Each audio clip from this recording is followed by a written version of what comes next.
अस्सलाम वालेकुम दोस्तों, मोबाइल स्टूडियो जापान से मोहम्मद इदरीस आपकी खिदमत में हाजिर है जापान से।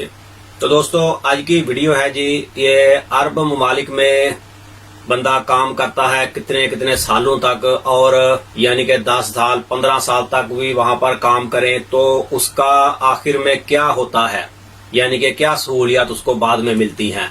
और जापान में या किसी और कंट्री में बंदा काम करे, मैं फिलहाल तो जापान में हूं तो मैं इसके जापान के बारे में ही खासकर बात करूंगा। तो उसको क्या बेनिफिट मिलते हैं 10 साल या 15 साल गुजारने के बाद इन ममालिक में। अरब ममालिक में कोई भी हो, चाहे सऊदी अरबिया हो, चाहे अरब अमारात हो, यूएई, अबू धाबी, दुबई हो, या फिर मस्कत हो, बहरीन हो, मस्कत ओमान हो, या फिर कुवैत हो। यही 5-7 बड़ी कंट्री हैं मशहूर, यानी कि जहां पर लोग ज्यादातर अपने पाकिस्तानी, इंडियन, बांग्लादेशी ज्यादातर लोग वहां पर ही जाते हैं मुलाजमत के लिए। तो थोड़ा इनको कंपेयर करते हैं, इसके बारे में थोड़ा देखते हैं। वो इसमें वजह क्या हुई इसके बारे में देखने की। इसमें वजह ये हुई कि मैं इससे पहले अबू धाबी में रह चुका हूं, तकरीबन 7-8 साल 10 साल तक वहां पर मैं रह चुका हूं अबू धाबी में। इसकी वजह यह है जी, वीडियो बनाने की आप लोगों को ये बताना मकसद है कि मेरे साथ वहां पर एक लड़का था बांग्लादेश का, वो काम करता था कंपनी में। तो 4-5 साल तक, तकरीबन 5-6 साल तक हम दोनों ने एक ही जगह पर काम किया इकट्ठे। कंपनी का काम था, तो जिस एरिया में हम जिस जगह पे काम करते थे, बस हम 2 दोस्त ही वहां पर, 2 लड़के वहां पर काम करते थे उस जगह पे। बाकी कंपनी के किसी जगह पे 2 बंदे थे, किसी पे 4, किसी पे 8, किसी के 10। ये जो भी काम था काम के सिलसिले के हिसाब से। तो हुआ ये कि वो बंदा 8-10 साल अभी हो गए उसको भी वहां पर।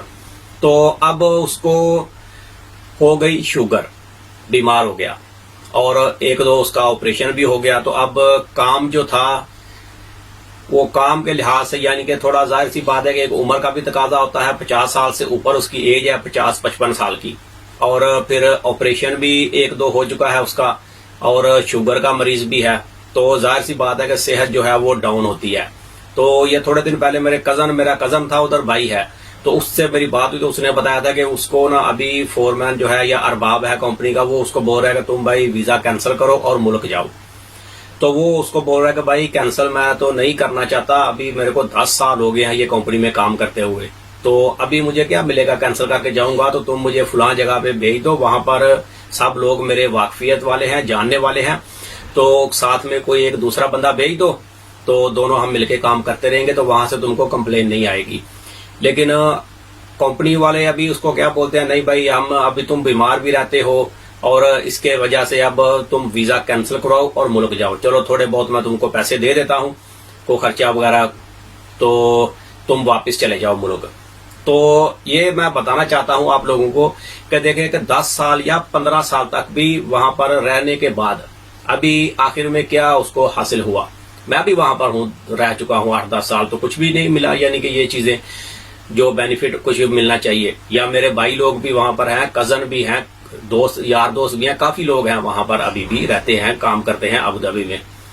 अच्छा, बताना ये है जी इसके बारे में कि अगर जापान में ये सूरत हाल हो, तो कोई भी बंदा हो जापान में अगर 8 साल या 10 साल तक, चाहे वो विजिट वीजा पे आया है, यहाँ पर रेफ्यूजी डाल दिया उसने, या कंपनी का वीजा हो, तो 10 साल तक जो बंदा रहता है ना, वो अपना कुछ ना कुछ सिलसिला बना लेता है परमानेंट होने के लिए, लाइफ टाइम के लिए, कि उसका सिलसिला कोई ना कोई बन जाता है। कि 10 साल काफी लंबा अरसा है, 15 साल में इसको ले जाए। अगर अरब इमारात में, दुबई वगैरह में, या किसी भी ये अरब ममालिक में बंदा 15 साल भी रहेगा ना, तो वो परमानेंट हो नहीं सकता, रूल ही नहीं है। यानी कि जो उन्होंने सुना है कुछ रखा है, लेकिन काफी ना होने वाले काम ही हैं। तो इन ममालिक में अगर हो बंदा, ये जैसे जापान में हो या यूरोप वगैरह में, तो वहां पर भी कुछ सिलसिला बन जाता है। लेकिन जापान में हूं तो जापान के बारे में मैं ज्यादा अच्छे तरीके से बता सकता हूं कि यहाँ पर भी बंदा सिलसिला ऐसा बना लेता है, और अगर 10 साल 15 साल बंदा यहाँ पर रह ले तो वो परमानेंट हो जाता है। जब उसको परमानेंट का मिल गया, कार्ड मिल गया, तो वो पूरी दुनिया में कहीं भी जा सकता है।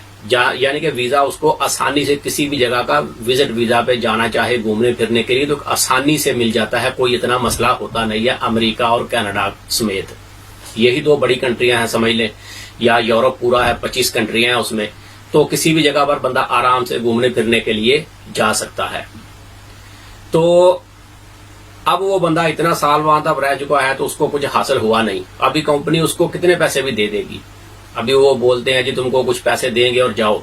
वो पाकिस्तान का हिसाब लगा ले, 1 लाख रुपया दे देंगे, ज्यादा से ज्यादा 2 लाख दे देंगे बस, और कुछ भी नहीं मिलेगा। लेकिन इन ममालिक में अगर यहाँ जापान में अगर कोई बंदा इतना रहता है तो वो परमानेंट लाइफ टाइम हो जाएगा। और लाइफ टाइम होने के बाद अगर वो अपना टैक्स वगैरह, इंश्योरेंस वगैरह, वो तो लाजिम पे करने ही करने हैं यहाँ पर जो होते हैं।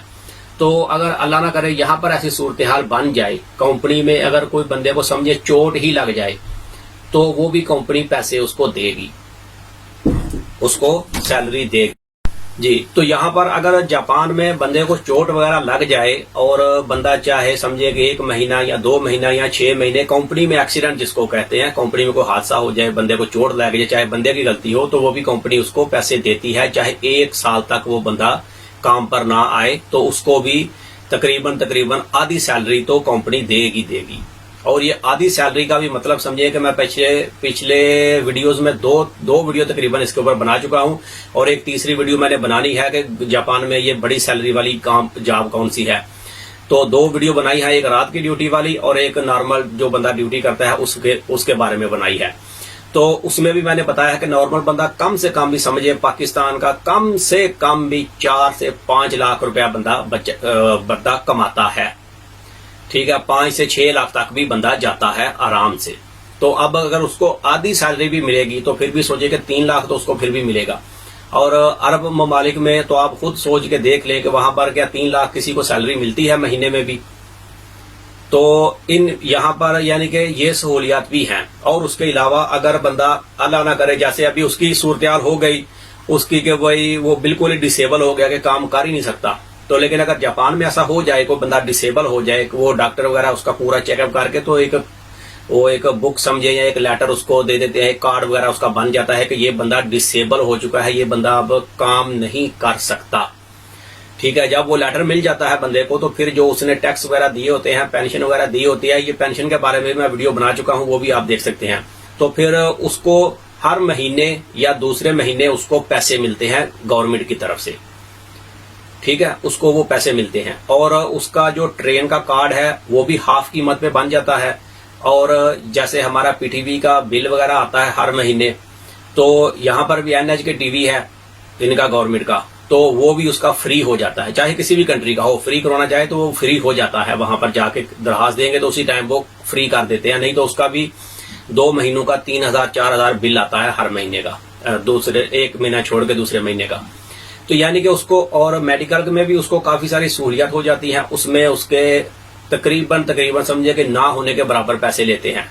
समझिए कि अगर 10,000 की उसकी मेडिसिन बनी है तो 1000 या 1500 उससे लेंगे, ये भी उसको सहूलियत मिलेंगी। ये बंदा जो डिसेबल हो जाएगा, और भी काफी सारी सहूलियत हैं जो उसको मिलती हैं।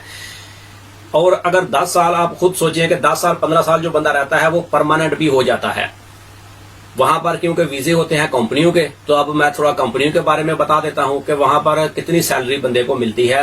ये मैं बात कर रहा हूं जो नॉर्मल बंदा है। अब कोई बंदा बोले जी ये किसी एक्सचेंज में बंदा लगा हुआ है या बैंक में लगा हुआ है तो उसकी सैलरी का हिसाब, उसकी भाई सैलरी का छोड़े, ये जो आम नॉर्मल बंदा है, जो मजदूरदार बंदा है, उसकी सैलरी कितनी है? 2000 दिरहम या 3000 दिरहम, यही नॉर्मल सैलरी है। और जो लेबर है, लेबर तबका, बिल्कुल उससे भी समझिए कि सबसे जो कम सैलरी है उनकी, जैसी हमने सुनी है, मैं वहां पर 8-10 साल रह चुका हूं, 700 दिरहम 800 दिरहम सैलरी होती है। ये जो बिल्डिंगें वगैरह बनाते हैं, मिस्त्रियों के पीछे काम करते हैं, इनकी सैलरी इतनी होती है, 700 800 या 1000, यानी कि यहां से स्टार्ट होती है सैलरी। और इसमें कंपनी क्या देगी? कंपनी सहूलत ये देगी, बस काम पे तो वो ही लेकर जाएंगे गाड़ियों में, अपनी बसों में, लेकिन रूम देते हैं बस। और खाना पीना बंदे का अपना होता है, वो जितना भी खर्चा कर ले, जाए थोड़ा करे ज्यादा करे, यानी कि बहुत ही कम सैलरी होती है। लेकिन इसके मुकाबले में अगर वो 10 साल भी कंपनी में रहेगा या 12 साल भी, तो वो परमानेंट नहीं हो सकता। परमानेंट हो जाएगा अगर मिसाल है तो वो बंदा कहीं पर भी पूरे मुल्क में जहां पर भी उसको अच्छी नौकरी मिले वहां पर वो काम कर सकता है। इसी तरह अगर जापान में बंदा 10 साल एक कंपनी में रहता है तो ये जापान का रूल है कि 10 साल के बाद आप परमानेंट वीजा अप्लाई कर सकते हो। जापान में रूल है 10 साल के बाद बंदा ये कंपनी का वीजा वाला जो है ये परमानेंट वीजा अप्लाई कर सकता है, यानी कि लाइफ टाइम वीजा उसका हो जाएगा। तो वो अप्लाई करेंगे तो वो परमानेंट हो जाएगा। फिर उसने उसी कंपनी में काम करना है तो वहां पर कर ले, किसी और जगह पे करना है तो कहीं पर भी कर ले, कोई मसला नहीं है। परमानेंट हो गया तो बस काम खत्म हो गया उसका कंपनी से राब्ता, भले उसका वीजा कंपनी का हो। और जिसका वाइफ का वीजा है, जापानीज वाइफ का, तो उसका रूल है, ये सिस्टम है जी, 5 साल के बाद वो बंदा परमानेंट वीजा अप्लाई कर सकता है, या जब तक उसको 3 साल का वीजा नहीं मिलता। अगर किसी को 3 साल का वीजा मिल जाए, नॉर्मल तो ये देते हैं पहले 1 साल का वाइफ वाला वीजा जो है जापानीज वाइफ का, पहले 1 साल का वीजा मिलेगा, फिर दूसरी बार 1 साल का मिलेगा, और तीसरी बार जो है वो उनकी मर्जी है, चाहे वो 1 साल का दे दें या 3 साल का दे दें। तो 5 साल के बाद बंदा ये परमानेंट वीजा अप्लाई कर सकता है। लेकिन एक वकील से पूछा था ऐसे ही मालूमात लेने के लिए, तो उसने बताया था कि अगर 3 साल का वीजा बंदे का हो, चाहे उसकी शादी को 1 साल हुआ है, चाहे शादी को 2 साल हुए हैं, लेकिन जो वीजा उसके पास है वो अगर 3 साल का है तो आप परमानेंट वीजा अप्लाई कर सकते हो। वो जब आपका वो लेटर आएगा, जब वो देंगे, वो तो उनकी मर्जी है ना, चाहे वो 1 महीने के बाद दे दें या 6 महीने के बाद या फिर 2 साल के बाद आपको दें, क्योंकि 3 साल का वीजा है तो उसके अंदर अंदर ही आपको वो कुछ ना कुछ देना है उन्होंने।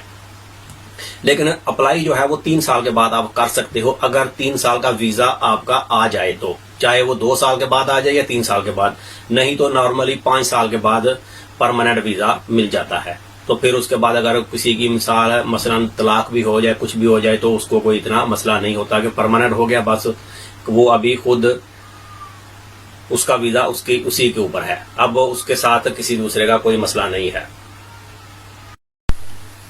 जब उसका परमानेंट हो गया तो चाहे वो तलाक देता है या साथ रहता है या जो भी है, उसका उससे कुछ फर्क नहीं पड़ेगा। तो ये 2 चीजें हैं। तो मकसद यही है बताने का कि आप देखें 10 साल या 15 साल अरब ममालिक में रहने के बाद भी बंदे को कोई चीज, फैसिलिटी वगैरह कुछ भी उसको बेनिफिट मिलता नहीं है, कोई फायदा भी बाद में। जब भी वो जाएगा तो वीजा कैंसिल करके ही जाएगा। लेकिन ये जापान में अगर कोई बंदा 10 साल 15 साल रह लेता है तो परमानेंट हो जाएगा, और अगर अल्लाह ना करे कुछ ऐसी सूरत हाल बन जाए तो फिर भी उसको काफी बेनिफिट मिलते हैं।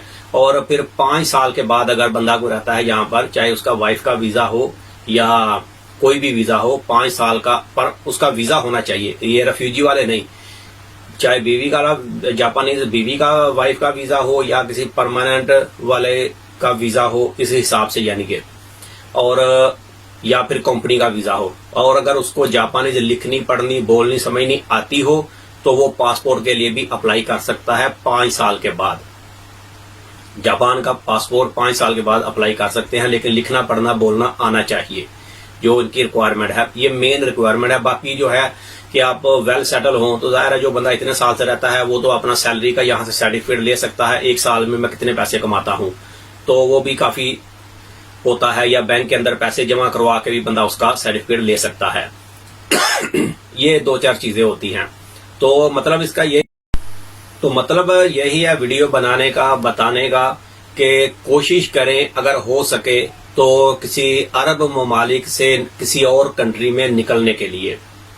ये अभी तो शायद किसी को ये वीडियो देखने में अच्छी भी ना लगे ये बात सुनकर, लेकिन जब आप निकलेंगे, जाएंगे, तो आपको खुद ही इंशाल्लाह पता चल जाएगा कि क्या क्या सहूलियात हैं या क्या क्या सिलसिला है दूसरे ममालिक में। अरब ममालिक में भी है, लेकिन इतना नहीं जितना दूसरी कंट्रीज में है। सैलरी का हिसाब देखें तो दूसरे ममालिक में सैलरी भी ज्यादा है। जैसे जापान की बात करें तो जापान में सैलरी जो है, ये यहाँ पर नॉर्मल बंदा 5-6 लाख पाकिस्तानी तो कमा रहा है, 4 लाख 5 लाख तो नॉर्मल कमाता है बंदा। और वहां पर कितने बंदा कमाता है आप खुद देख लें। लेकिन इसमें खर्चे भी काफी होते हैं, लेकिन खर्चे निकाल के भी फिर भी बंदा कम से कम भी, अगर आप सोचें कम से कम भी सोचे तो 2 लाख से ऊपर ही बचत करता है। 3 लाख के आसपास बंदा बचत आराम से कर लेता है, लेकिन इससे ऊपर भी बंदा जाता है। ये डिपेंड करता है उसके काम के ऊपर, वो काम किस तरह का कर रहा है, उसको रेट क्या मिल रहा है, पर घंटे के हिसाब से कितने पैसे वो कमाता है। कि यहाँ पर तो 1200 से लेके यानी कि 900 यन फी घंटा से लेके तो 2000 और 2500 तक फी घंटा के हिसाब से भी सैलरी मिलती है। कोई कंप्यूटर साइंस ना जानता हो बंदा, ये नॉर्मल ड्यूटियां हैं, जो नॉर्मल काम है, ये उनकी सैलरियां हैं इतनी। और इसलिए कोशिश करें कि अगर जितना हो सके कोशिश करें कि दूसरे ममालिक से, अरब ममालिक से निकलने की और किसी और जगह पर शिफ्ट होने की ये सबसे बेहतरीन ऑप्शन है। अगर 4 पैसे कमाना चाहते हैं तो जापान की तरफ आए या यूरोप की तरफ निकले, जहां पर पहले मालूमात पूरी लेकर निकले, या कनाडा अमेरिका की तरफ निकले। अभी इस वक्त तो कोरोना की वजह से हालात खराब है, लेकिन ये सदा खराब तो नहीं रहेंगे, इंशाल्लाह ठीक हालात हो जाएंगे।